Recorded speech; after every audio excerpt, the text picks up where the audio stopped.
His Royal Highness Muhammadu Sanusi II is a man for all seasons. He has seen it all and has remained true to himself and his beliefs, despite external pressure or influence.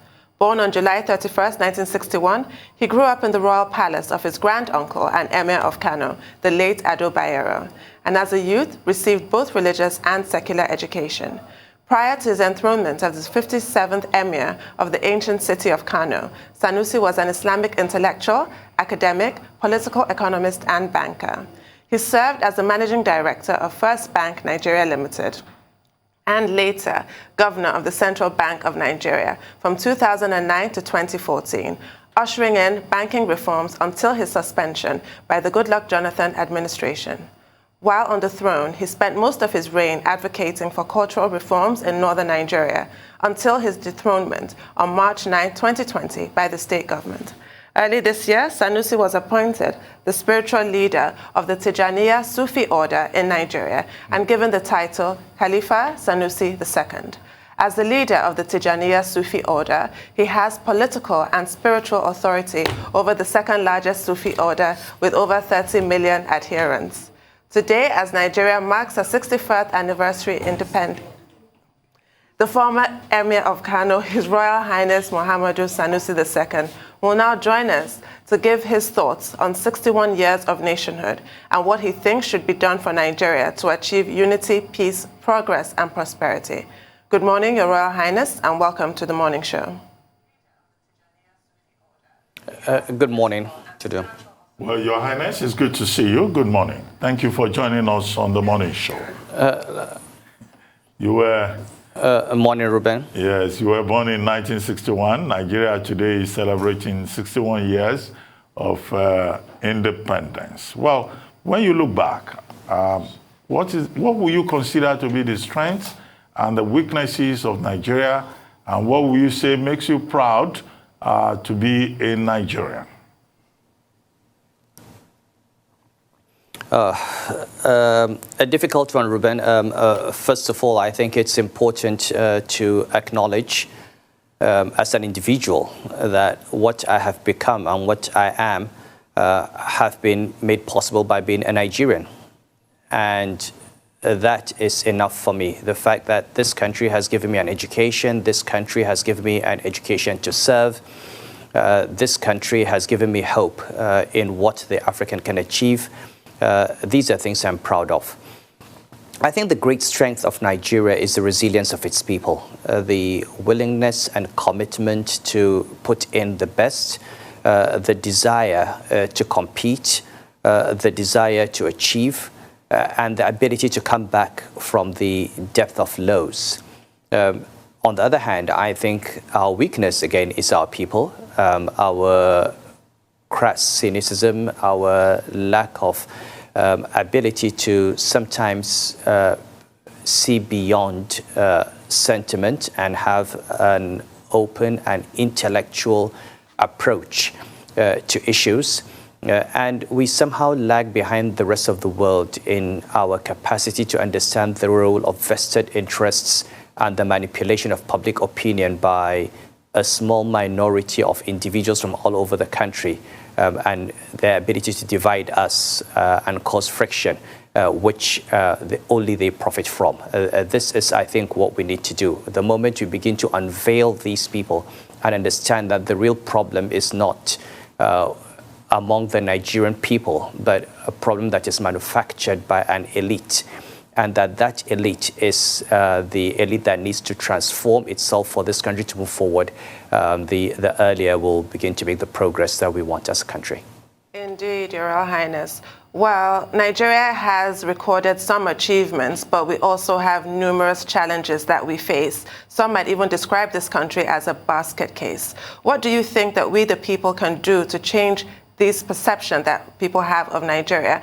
And are the challenges even surmountable? I think the challenges are surmountable. I think we are at a very low point at this point in time for a number of reasons. There is the whole question, obviously, of the international environment, the collapse in oil prices, the decline in net exports. There is the fact that we've had a number of wrong-headed economic policies that have led to serious economic crisis. There is the fact that for decades, decisions that should have been taken to place this country on the path of fiscal sustainability have not been taken. There are security challenges in the northeast and the northwest and the southeast and the middle belt all over the country.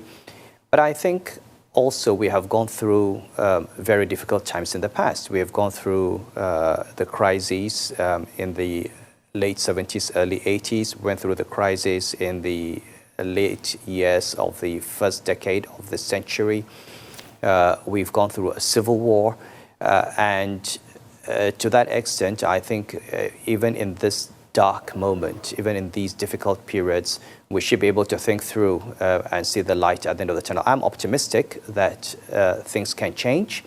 I think it all boils down to the kind of leadership that this country chooses and the kind of attitude it takes to leadership. I think we've got to change the way we see politics. We have to move away from a situation where we're in permanent campaign mode. Our politicians campaign for elections, and when they win, instead of transiting into people who govern, they continue campaigning. It's all about popularity year after year. So for 8 years, we are in a campaign mode and not in a governance mode. Decisions that should be taken in the long-term interests of this country are not taken because the time frame and the horizon of the leadership at all levels is a 4-year horizon. We're not thinking of the next 20 years, 30 years, 50 years. And until we have leadership across the board that is ready to think in terms of the next generation and not the next election, we're not going to follow the path of, say, the Asian tigers who have been able to do this. All right. I mean, good to see you again, Your Highness. And it's a good thing you put your finger on that prose of governance. I think it was Mario Cuomo that talked about we campaign in poetry and we govern in prose. And we've not really been able to enact that prose of governance, sitting down to do the hard, real, dirty work sometimes of nation building. But, you know, a lot of people believe that this construct called Nigeria, you know, was never meant to work. Some people are even having the 100-year analogy because of the fault lines that cuts across every part of this country and the tributary of the rivers we have from Niger to the Benue. And some people are concerned about this, but there's that diversity that can be leveraged on and we've been blessed with. How can we harness that diversity? Well, you know, first of all, I'm a King's College boy, which means I was brought up to be. I was brought up to believe in Nigeria, and I continue to believe in this country. And I also think that there are a number of weaknesses in the kind of arguments that have been put forward. First of all, you'll hardly find a country in the world that is homogeneous. The United States is a country of immigrants. You've got blacks, you've got white Anglo-Saxon Protestants, you've got Irish Catholics, you've got American Indians, you've got Hispanics, and you've got immigrants from all over. The United Kingdom is about, England, Scotland, Wales, and Ireland are not one people. Switzerland, you've got different groups. The French have their Basques, the Spanish have their Corsicans. Russia is a country made up of many ethnic groups, so is China. And, you know, if you think of Nigeria, what part of Nigeria is homogeneous and what part of Nigeria has been homogeneous over its entire history? Take Hausa land. People talk about Hausa Fulani. Before the Sokoto Jihad, Hausa land was divided into a number of kingdoms. They spoke the same language, they had the same religion, but they were at war with each other. Kano was at war with Katsina. Katsina was at war with Zaria. Zaria was at war with Gobir, and so on. People thought of this as Kanawa, Katsinawa, Zazagawa. The idea of there being Hausawa, one group, came later. That entire group was put together, really, by the Sokoto Jihad, which put them under one flag. If you come to Yoruba land, you've got the Ijebu, the Ekiti, the Akoko, the Owo, and until recently, Ife and Modakeke were at war with each other. If you go to the Niger Delta, the Ijo, the Ishekiri, the Edo, the Asaba, and Middle Belt, Tiv, Idoma, Yoruba, Ibira. There is no part of this country that is homogeneous. Into how many parts are you going to slice this country in order to have a homogeneous nation? So let us first of all understand what we're talking about. The challenge is not in our diversity. The challenge is not in our complexity. The challenge has been in the inability of the leadership to forge a nation. And we've made a lot of progress. If you go back, when I was growing up, when I was in King's College, and there going after the Civil War, we had gotten to a point where we were one nation, where we were thinking of ourselves as one country, where people believed in Nigeria as one Nigeria. And now what happens is that you tend to have, from time to time, certain people in elite circles, because Nigeria, the state is a rentier state, the state is a site for the extraction of rent and for corruption. You have different class fractions of the elite who profit from creating a base for themselves. Look, if you have a northern president, how does that affect the poor northerner on the street who is a farmer, who is unemployed, or who is begging, or who is out of school? And if you have a southern president, how does that benefit the poor southerner? Just think about it. How many times have you had presidents from the north and from the south, or from one ethnic group and the other? And how has that affected the vast majority? Now, there might be a small group from their ethnic group who are from their circle who profit financially from their being in power, but outside of that group, in what way has the life of the man on the street changed because somebody from his ethnic group is in office? Now, these guys just use the ethnicity as a platform for their negotiation for political space. If I want to be the president of Nigeria and I say she come from the north, I eliminate southern competition. Then I want it to be a Muslim northerner. I eliminate Christian competition. Then I start thinking about the core north or Hausa Fulani. And what happens is you eliminate all the competition, you get in there. Now, when I get in there, how does that affect everyone from my ethnic group? So this is identity politics. And the sad thing is that the rest of the world recognizes the dangers of identity politics. The rest of the world recognizes that individuals appropriate these identities, whether they're religious or ethnic, for the purpose of their own selfish personal interest. But Nigerians follow. Nigerians emotionally believe in it. I see every day, oh, presidency must come from the south. Presidency must come from the north. And I ask, we've had presidency from the north and from the south. Which part of the country has been better off because of the provenance of the president?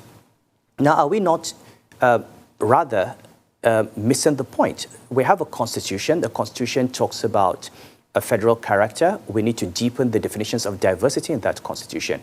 And why is it only about where they come from? Why is it about ethnicity? Why aren't we talking about the women? Why aren't we talking about the youth? What kind of diversity do we want in our system? Why is diversity only about states of origin? And why is it the presidency that we're concerned about? We have ministers from every state in the federation. What are they doing? If the president is from the north, the vice president is from the south. If the president of the south, the vice president is from the north. That is the presidency. It's north and south. What has it done?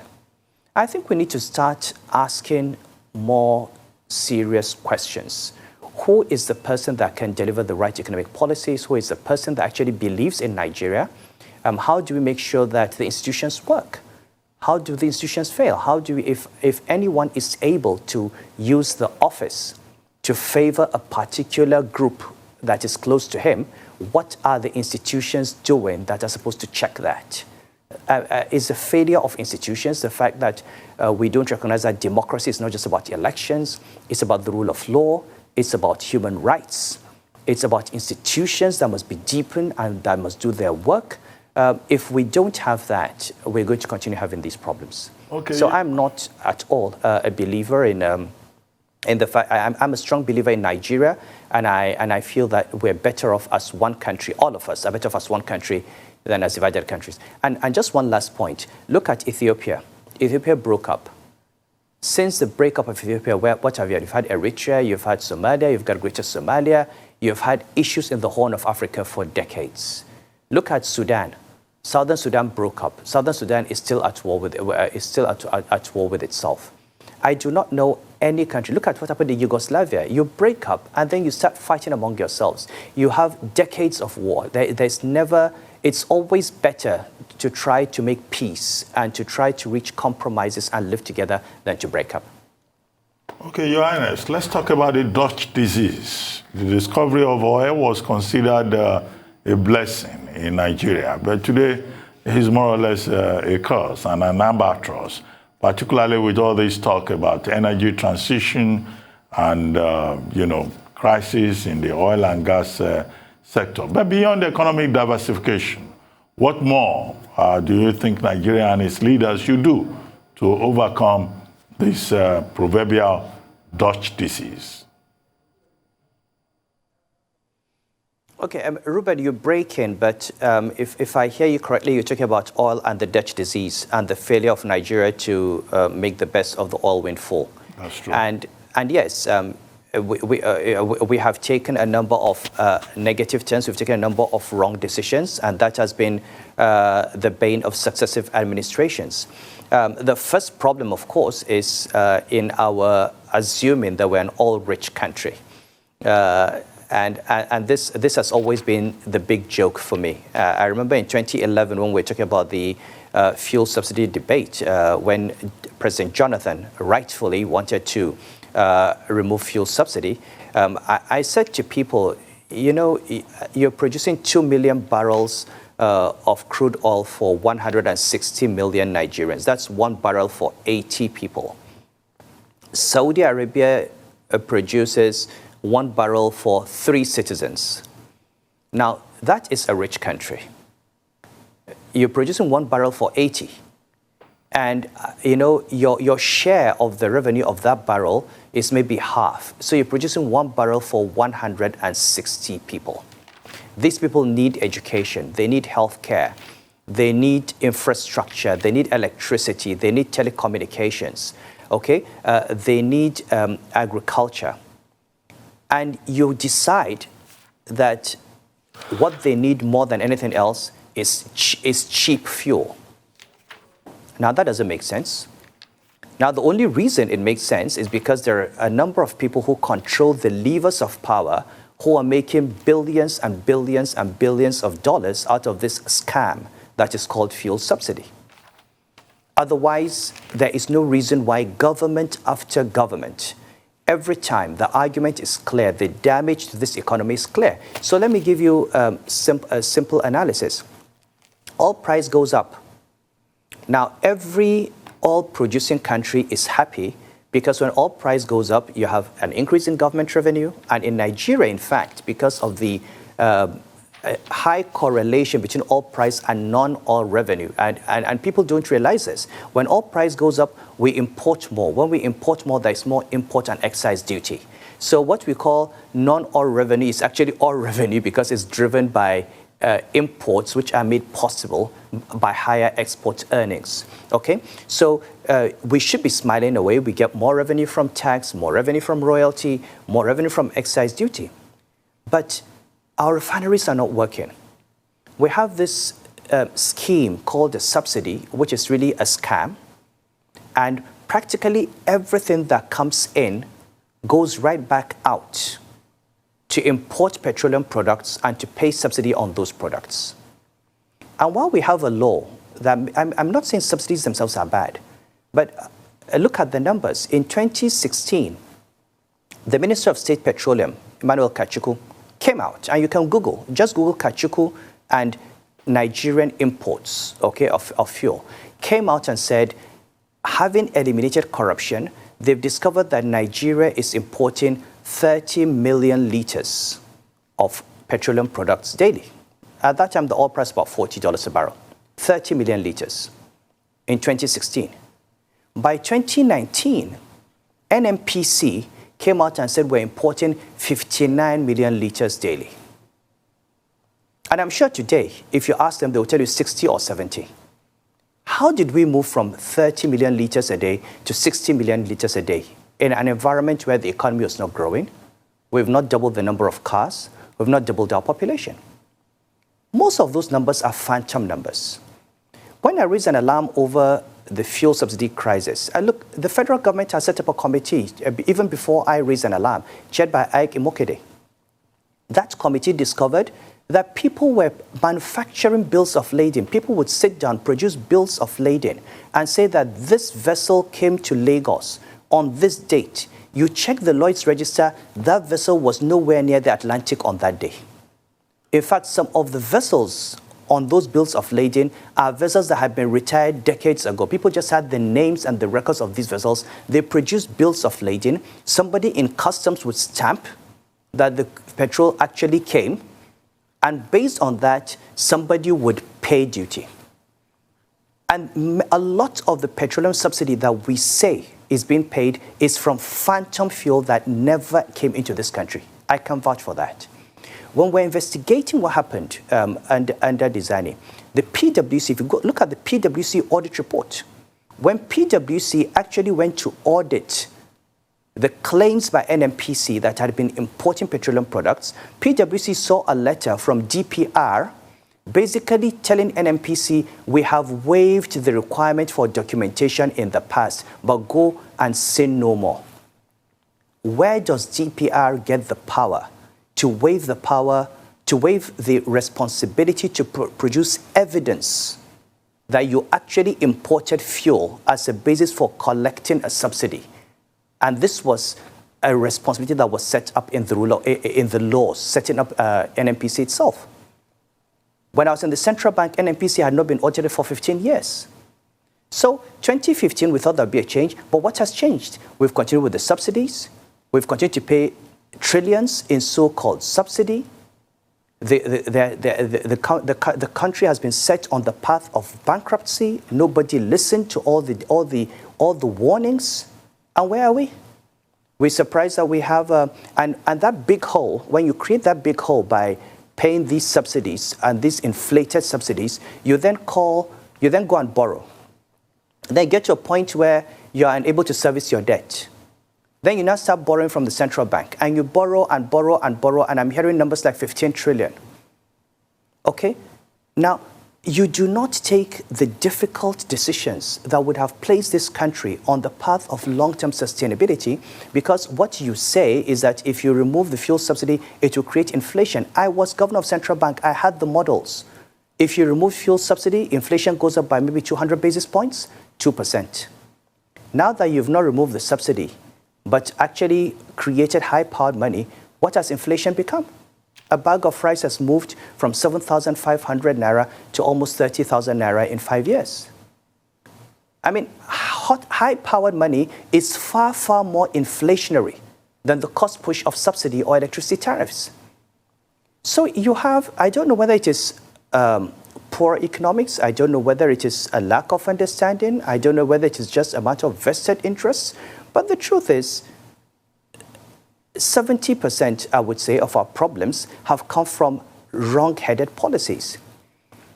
And that's why I think what Nigerians need to do going forward is to ask, okay, how do we get people who understand what policies are needed and who have the courage to pursue these policies? We have some governors in some states that have taken difficult decisions to set their states on the path to fiscal sustainability.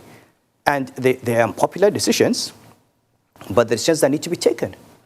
And as a country, we need to take some of those decisions. Unfortunately, we've left them. We still have to take those decisions. Unfortunately, when they're taken now, they'll be far more painful than they would have been if we had taken them in 2012 or 2013 or 2015. But as I said, with fuel subsidy, when in 2012 Jonathan wanted to remove it, Nigerians came out on the street. They called us all sorts of names. Okay, now they're going to have to pay 380, 400 naira per litre if subsidy is removed. Your Highness? And it will have to be removed because we cannot continue like this. Your point is clear, Your Highness. But on this note, we'd like to take a short break. But please stay with us. When we return, the conversation will continue. We'll be right back. We're still with His Royal Highness Sanusi Lamido Sanusi Muhammadu II, former Emir of Kano.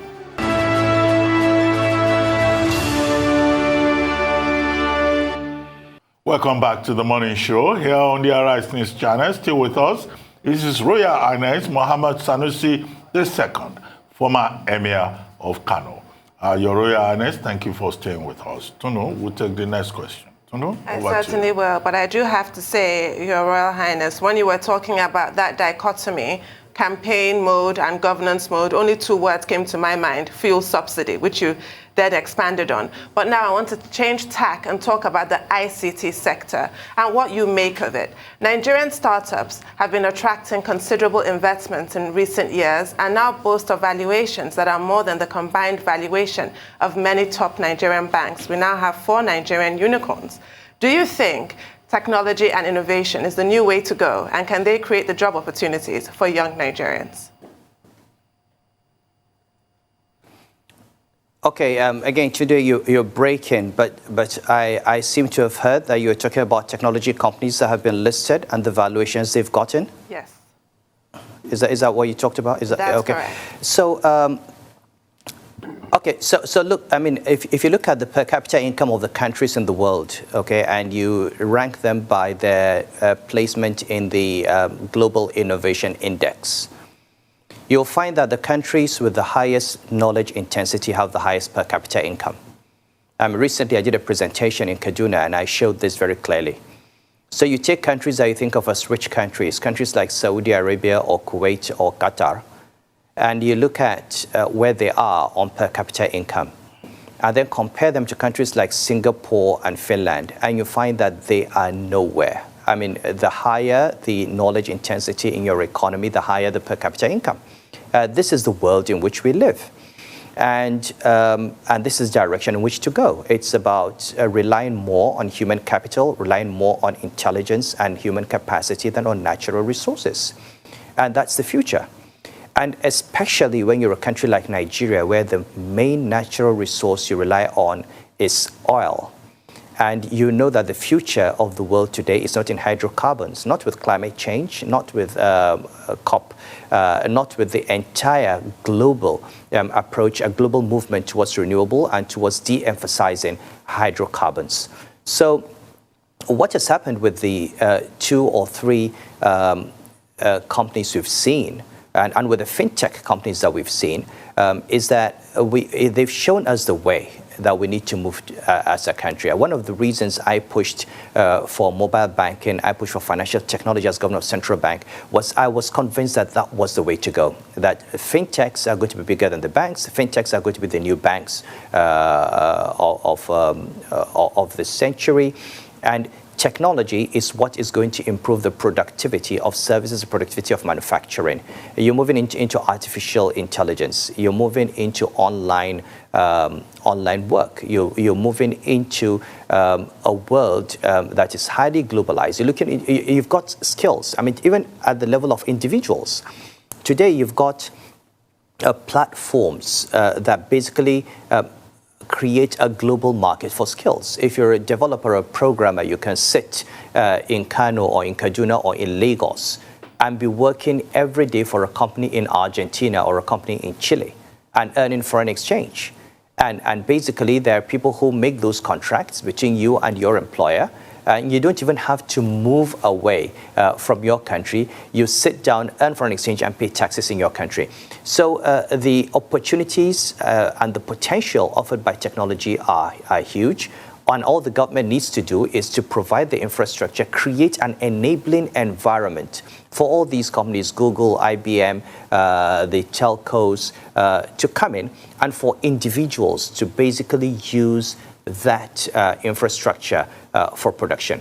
One of the things we've failed in as a country is we've failed to recognize technology and power as factors of production. I always say this all the time. You have electricity. The reason people don't want to pay cost-reflective tariffs is because we use electricity for consumption. We use it to watch Manchester United versus Arsenal, to power our air conditioners, to have lights. We're not using the electricity to basically fuel small and medium enterprises and to increase income. At very low levels of income, income elasticity is more important than price elasticity. When you're poor, having 24/7 power at whatever price is more important than not having power at all. Because if you do have power, you can earn something and your income will be more than sufficient to pay the tariff and pull yourself out of poverty. And people don't realize that. They think, oh, if you increase electricity tariffs, you're going to make the poor people suffer. But the reality is that right now they have 6 hours of power, 8 hours of power, and it's not sufficient. They can't even do what they want to do. That's if they get that kind of power, or no power at all. And they have to provide their own private power to run an SME, which is far more expensive than what they would pay to the national grid. The same thing with technology. We have these phones that we use to do WhatsApp and send messages and basically gossip, okay, when in fact this technology is being used by other people to create billions. And everywhere in the world, whether you're talking about Bezos or talking about Jack Ma or talking about Bill Gates, all these guys, the richest people in the world, have made all that money from technology. That is enough to show you that that is the way to go. It's always a very interesting argument, when you make the argument for income inelasticity and price inelasticity, because when you look at it critically, that argument can go through every sector of the economy. Even in education, some people have advocated the reason why we don't have quality education is the fees. Make people pay cost-reflective fees, and definitely then you have more money to be able to fund research in universities, and you have those high-class universities. So that argument goes on and on and on. But, the thrust of everything you have said today revolves around something, the fact that government is too big, and I'm going to segue with the conversation on government being too big and being too everything into the conversation on civil liberty. Because, those are the rights, the fundamental rights of people as enshrined in the Constitution now. And those are rights that are symbiotic, pretty much replica of the Magna Carta. You do this, I shall do this for you in return. But if the other end of the Magna Carta now between the Nigerian people and government is being skewed in a certain direction, then it becomes problematic. So let's talk a little bit about your outlook, in the last year as regards democracy and civil liberty in the last 61 years, vis-a-vis many protests we've had and the likes and things like that, and these agitations. Rufai, I missed that. I had bits about fundamental human rights and the Magna Carta. Okay, government and civil liberty, that's just it. Your outlook on the government, civil liberty, democracy in Nigeria. Well, first of all, I think it's important for people to understand that human beings are the ones who will demand their own rights.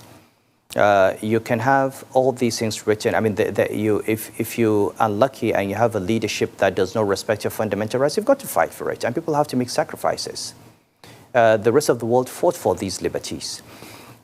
And I think part of the reason that things happen in Nigeria is that people generally are docile, people are afraid of power, people are afraid of losing position, and people are ready to just watch as rights are being violated. I think compared to a number of African countries, even under military regimes, not all the time, but most of the time, Nigeria has been relatively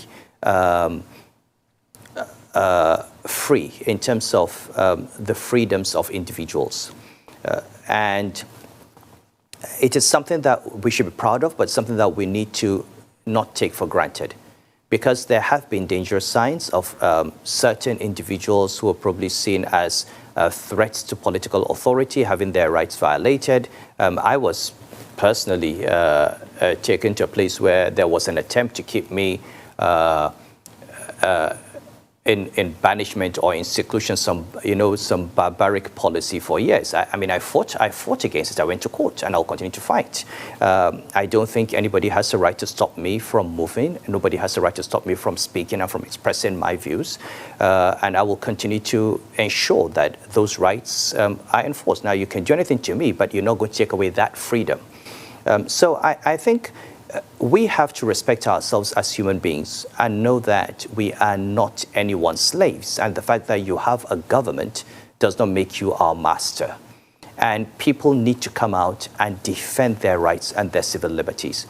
But beyond that, when you have a conversation around human rights, Rufai, I have a perspective that I think we also miss. We always talk about freedom of speech, we talk about freedom of conscience, we talk about freedom of religion, we talk about freedom to own property. But we say very little about freedom from hunger, freedom from illiteracy, freedom from sickness and disease. These are freedoms that are fundamental. And these are freedoms that need to be enforced. Every child has a right to education. Why are we more concerned about the freedom to own property, about the right of a child to be educated? It's a human right. And children are not being given that right. We have a right to basic health care. We're not given that right.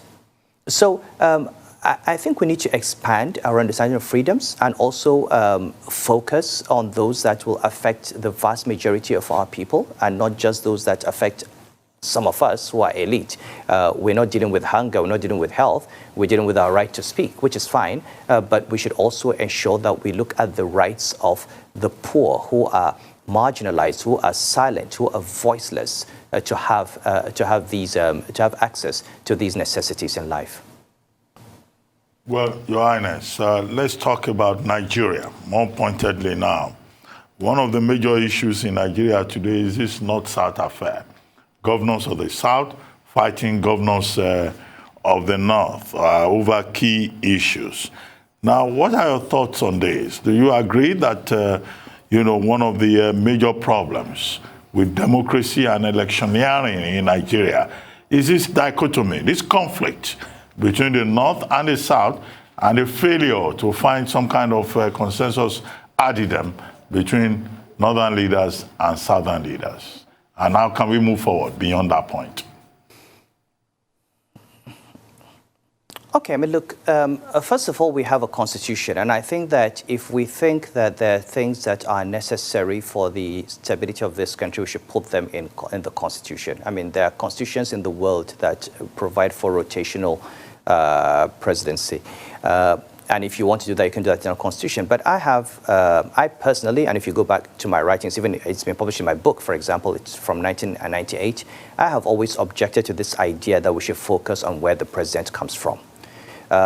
So you've got Southern governors saying we want the presidency in the South, and some Northern governors saying they want it in the North. But have you noticed that nobody has given the name of who they want? Who? I mean, give us the names. Who are the Southern candidates? Who are the Northern candidates? Why are people concealing?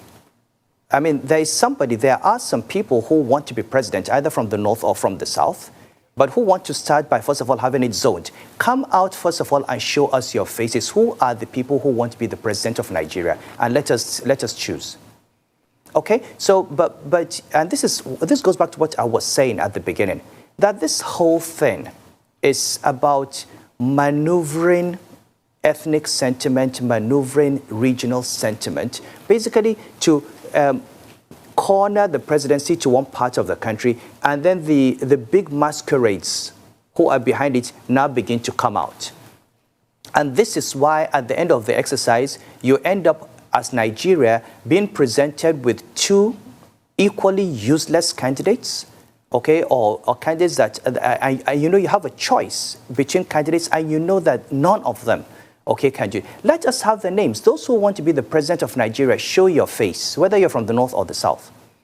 Now, I believe that politicians can agree among themselves to have rotation if they feel that is going to be good for stability, what they call my turn and your turn, or if they go to share. But at the end of the day, you need to have a system where if I'm a Southern Nigerian, I do not feel in any way worse off because the president is from the North, or if I'm a Northerner, I don't feel worse off because he's from the South.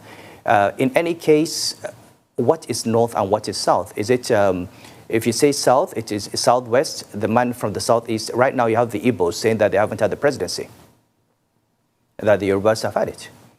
And then when you now go to the Niger Delta, if you say the Niger Delta has had it, well, somebody will tell you, well, Jonathan is Ijo. Ado has not had it. Where are you going to stop? And meanwhile, we have before us very serious issues. You have a simple issue like electronic transmission of results, which is designed to make the electoral process fairer and clearer. And you have people who are saying they do not want it. I mean, shamelessly announcing to the country that they plan to rig. Why aren't we discussing those issues? We have elections in which the police, INEC, security services, they are partisan.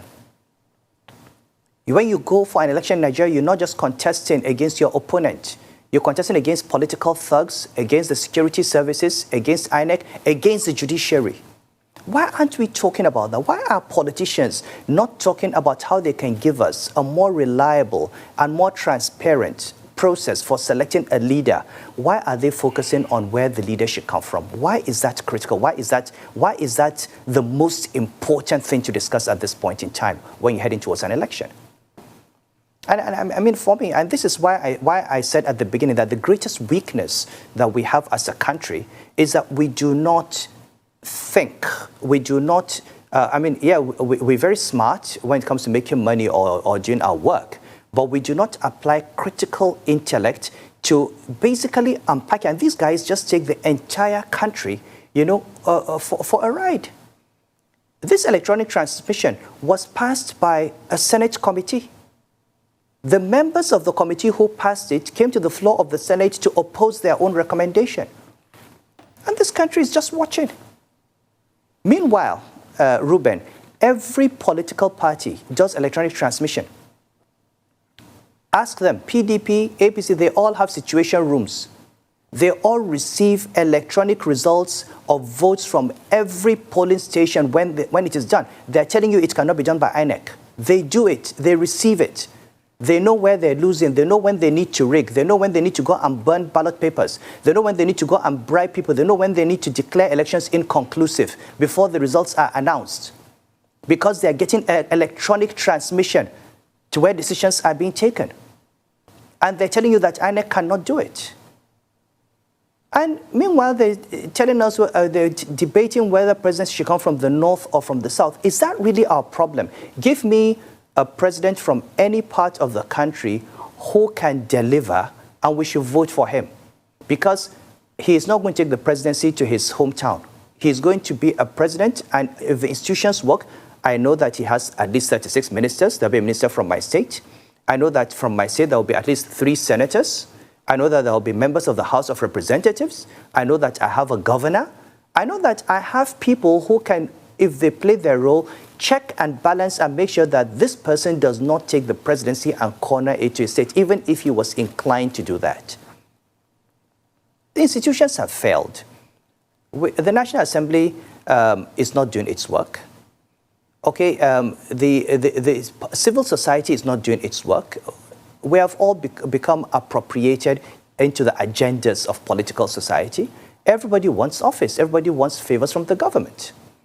If we had a strong civil society holding political society to account, we would begin to improve, and these things become non-issues. Do you hear Americans worrying about whether the president should come from the south or the north? I mean, there was a time they talked about, you've got interest, you've got the white slave owners in the 1950s, 60s who were against civil rights. But now, do you have those issues? Obasanjo was president for 8 years. Did the North die? And has the South been killed because if people suffer, they suffer because you suffer because of incompetence of government, and that suffering is spread across the entire country. If the Naira is being devalued, is it Southerners that are suffering and not Northerners? If you have high rate of inflation, is it in the South or in the North? I mean, these are the questions we need to ask ourselves as Nigerians. Should we allow these guys to be playing games with it? Let the governors come out and tell us, no, instead of saying we want a Southern president, let them tell us this is our candidate for the presidency. Let us look at him. What is his age? What is his condition of health? What is his record? What is his capacity? And the same thing with the Northerners. Who are your candidates? We haven't even heard the names. We're speculating, maybe this, maybe that, but from the names we're speculating, as far as I'm concerned, all the names that people are talking about, or at least most of them, whether from the north or from the south, if those are the names that come out, we're going to end up with people who do not have the ability to fix this problem. Let us hear who are the names. Wow. On that topic of smoke and mirrors, I can move to my next question. How does the machinery of political control relate to the issue of corruption? In the face of the effects of the tremendous influx of petrodollars, where can Nigeria's moral regeneration possibly come from? I mean, look, when you deal with corruption, you also have to look at creating the opportunities for corruption. And corruption often thrives when you create an opportunity for people to take advantage of. When you talk about the oil industry, for example, if you just eliminate the fuel subsidy, you eliminate fraud worth billions and billions of dollars per annum. If there is no subsidy, what is the incentive to come and forge bills of lading? Who is going to forge a bill of lading and bribe customs and bribe people to pay when there is no subsidy to be earned? Okay? If you don't create an arbitrage opportunity in the foreign exchange market, how are you going to have corruption in there? So I think we need to look at the structures and the processes and make sure that we eliminate the avenues and the incentives for people to be corrupt.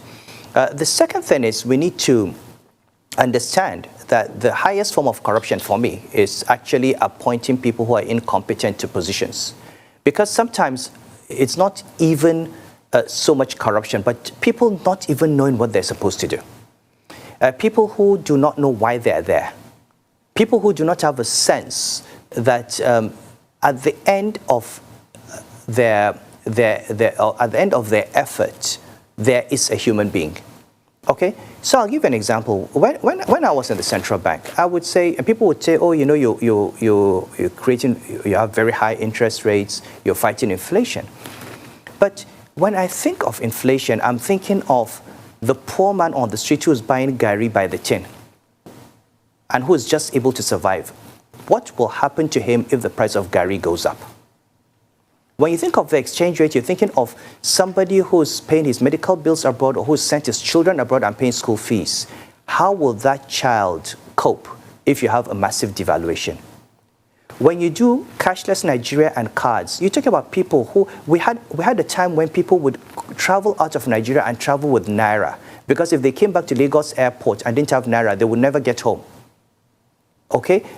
So when you talk about ATMs and cashless, talk about those human beings. Talk about somebody who will take a card, no money, a Nigerian, go to Singapore, use his card and book for a hotel and book for food and survive. Now, if every public officer starts thinking about how his actions and his decisions affect a human being and how he can contribute positively to the life of a human being, you begin to address these issues. And then you begin to ask, does this person even understand why he's there? Does he know why he's there? People want to be governors, they want to be presidents, they want to be ministers. You're a minister for 8 years. At the end of 8 years, all you have to show is that you were a minister for 8 years. How did you affect people's lives? You don't know. You've not completed your roads, you've not built your hospitals, you've not built your schools. You know, I think really this is our biggest problem. And that's why we need to begin to interrogate the way we've done things, okay? So let me give you an example. How many women are in the cabinet? Not just this cabinet, but in previous cabinets. Today in Rwanda, 50% of the cabinet is female. In Ethiopia, 50% of the cabinet is female. The parliament in Rwanda has 64% female representation. It has the highest female representation of parliaments all over the world. They have overtaken Sweden. You don't have to go anywhere else. Who is telling us, for example, that he's going to have more women in government at national and state level? Well, Your Highness? Who is moving to have more women in the Senate, more women in the House of Reps? Your Highness? Where are the youth? Your Highness? Yes, Ruben? Well, I mean, we'll come back to that. We'd like to ask Yes. you pointedly whether there will be a point in Nigeria when we'll be able to have a female president of Nigeria. But we need to take a short break now, and then when we return, the conversation will continue. Please stay with us. We'll be right back.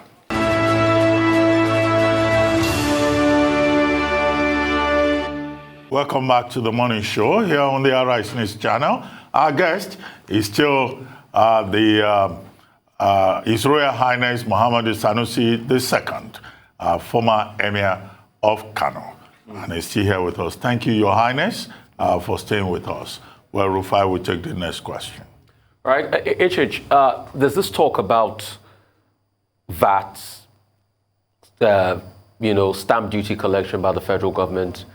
The case is in court. There's been a lot of back and forth as regards this, and it goes back to that conversation of, fiscal federalism.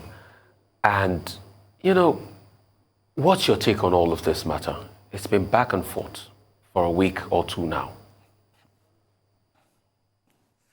Well, the matter is in court, as you know, yes, you know, it's a natural process of competition and contestation between federating units and the federation on how to share resources. But I think there's a fundamental problem with the VAT argument, which is that people have not yet defined what VAT is. And the reality is that VAT, if you start collecting VAT at the subnational level, is going to lead to multiple taxation. If you do it at the point of sales. That means if you produce a product that requires several inputs, including intermediate products in different states, you're going to tax that product at every single point, not just at the point of final sale.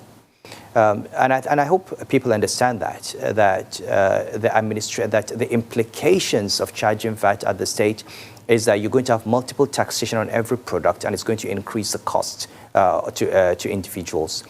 I don't want to get myself involved in a matter that's going to be before the Supreme Court.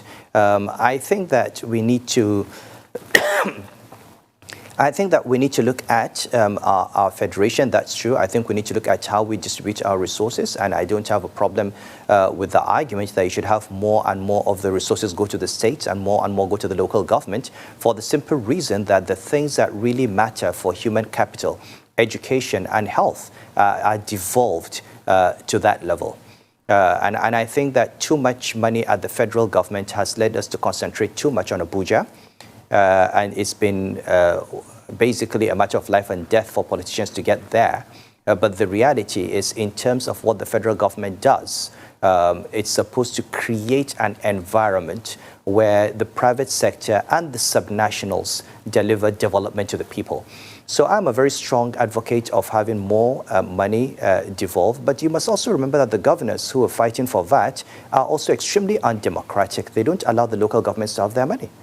They're resisting it. I mean, the president actually signed a gazette saying that money will be given directly to local governments, and the governors fought it. And that was reversed. Why are the governors holding on to money that's supposed to go to local governments? And the local governments then cannot deliver primary education and healthcare. So if you really want to push for federalism, it can't be one tier of government, the states, acting as if they are the only tier that has been shortchanged. I think we need to have a process where we respect our constitution. And if you're going to have a federation of states, let it be a federation of states. Cancel the local governments. I think we've got too many, 774. If you want the states, you want to be just states and federal government, do it as states and federal government. But we have this funny thing where we have a three-tier federation, but we do have a constitution, we do have provisions, we are ignoring the constitution. The state governors always complain about what the federal government is doing to them, but they do not talk about what they are doing to the local governments. And these are issues that I think we need to look at again. And that's why I say beyond this emotion. And people talk about restructuring the federation, and they have not defined what they mean by restructure. What does it mean? After all, we talk nostalgically about the First Republic. How did the First Republic end? You know, so federations basically negotiate, and until we find a certain amount of stability. But certainly, I think there is a lot to be said. I've seen. If you look at Lagos, if you look at Kaduna, if you look at Borno, if you look at Rivers, this is not an exhaustive list. We have seen cases where governors who are committed to development have made a real difference to the lives of people. And you can think of what those governors would do if they had more money. And so I'm certainly for less money at the center. I'm certainly for people making a distinction between what belongs to the federation and the federal government. I don't think the federal government constitutionally has the power to pay petroleum subsidy from the federation account. They should pay from the federal government account if it was their decision, for example. And I think the bulk of our problem comes from not properly implementing what we have, rather than from not having already provided for solutions. So let us make what we have work. And then we'll see that, in fact, this constitution is not as bad as we say it is. And if everybody did what they're supposed to do, we should be happy. Well, we have just about 6 minutes left, on this segment of the program. But first, I would like to ask you about education, which is one of the subjects you've written a lot about, particularly the out-of-school crisis. So many children out of school in the northern part of Nigeria. And previously, you've called on the governors of the north to do something about that, to ensure that the Boko Haram terrorists do not achieve their objective. But before you address education, I'd like to take you back to the point you made earlier about Rwanda. 50% female representation in cabinet, 64% female representation in the parliament. Well, how about diversity in Nigeria, and will a day ever come when we can have a female president of Nigeria? Look, I'm sure a day will come. These things start with the first step. And if you go very quickly, in 2012, when I declared that the year of the woman in banking, and we pushed banks to have 50% recruitment being female, 40% senior management being female, 30% board membership being female. It started in 2012. Today, look at the number of female bank CEOs that you have as a result of that process. Okay, so it's about starting. And I think it's about us as a country understanding what diversity is. We keep talking about a minister from every state as if diversity is only diversity by state. How about a constitutional requirement that says that you cannot have more than 60% of the cabinet from one gender? How about one that says that you must have diversity by age? How about one that says that you should, to the best of your ability, reflect the entire population, have people who are disabled? These are the kinds of things we need to ask. These are the kind of intellectual questions we need to ask. What is the meaning of diversity? We just think that if you have Yorubas and Igbos and Hausas in a government, then that government is diverse. And they can all be 70-year-old men born in the same generation, thinking exactly alike, gone through the same experiences, sitting in an echo chamber, and not able and completely disconnected from the lives of women, from the lives of the youth. How many men in that cabinet have been subject to domestic abuse? How many of them, have been forced into marriage at a young age or taken out of school? How many of them have been divorced and left to cater for children as single mothers? They don't have that experience. And therefore, it is not even a priority for them. And diversity is what we need in order to ensure that the government actually reflects the needs of the people. So you need leaders who think in diverse forms. Will we have a female president today? I don't know. The United States has been there for 200 years. Hillary Clinton almost made it. She hasn't. But hopefully in the future they will. The British, the Bangladeshis, the Indians have had it, but that's a parliamentary system. So clearly in a presidential system, it's extremely difficult, but it will happen. And it will only happen when we begin to actively promote female participation. Make sure that we have provisions that provide, and right now the National Assembly wants to have seats for women. But instead of saying, let us allocate 1/3 of the seats, they want to create new seats because the men do not want to give up their seats. Why? Why can't you have a provision that says INEC must designate 1/3 of the seats in the National Assembly and State Assemblies, minimum, all women? And then you can rotate them. And these are the kinds of things we need to do actively to positively promote that. As for education, look, the reality is that any society that does not focus on education does not have a future. And yes, in the North, the governors need to invest more in education, but also we need to look at the structures that we have for education. And unfortunately, with what has happened with the kidnapping and banditry, we've been set back 40, 50 years in girl child education. There are people who are not going to send their girls to school because of safety and security concerns. So we've got to think out of the box. How do you use technology to deliver education to girls near their homes? How do you, you've got all sorts of modules that can be delivered online. How do you give them access to the kind of education that the children of the rich have had during COVID, where a girl can sit in her father's house and receive an education? These are the kinds of things we need to think about because it's easier to take education to her than to get her parents to risk bringing her out where she can be kidnapped. Okay, how do you improve the quality of teachers? How do you have structures that encourage girl child education? You have states in the north where you have so many girls' schools. The principal, the vice principal, the housemasters, they are all male. How does a 13, 14-year-old girl discuss girl issues with a male housemaster? You know, she runs away from school. So we've got to think clearly about structures, about processes, about how education is being delivered, but also understand that if we do not educate our people, we have an issue. Finally, since you have a few minutes, we need to look at the curriculum itself. What kind of people are we producing? How come only 9% of our graduates are getting jobs? Okay, what kind of skills are we giving them? What kind of certifications do we need? What kind of skills do we need as an economy? Is our educational system tailored to our stage of development? And then the language, why can't we teach in Yoruba, in Hausa, in Igbo? And even in Arabic for the Almajiris who have learnt Arabic. Why can't people become medical doctors studying in indigenous languages? You can do that studying in German and in Mandarin and in Swedish and in English and in French.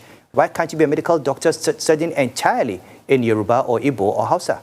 Okay, is that not a quicker way to get education to the people, to improve the outcome that we have, than trying to force people to learn a language and then through the language learn the subject? Many people fail because of the language barrier and because of the gap. These are the kinds of, I have a few minutes. I can go on for 1 hour on this. It's something I've spoken about. But you need to reduce the distance between people and education, and you need to start thinking. And what we lack, I think, at the moment is that thought process and the realization that we've been doing something in one way for so long and it has not worked. We need to do it differently. Well, Your Highness, thank you very much for joining us on the morning show and for your insights. Thank you very much indeed. And we wish you happy 61st Independence Anniversary of Nigeria. Thank you.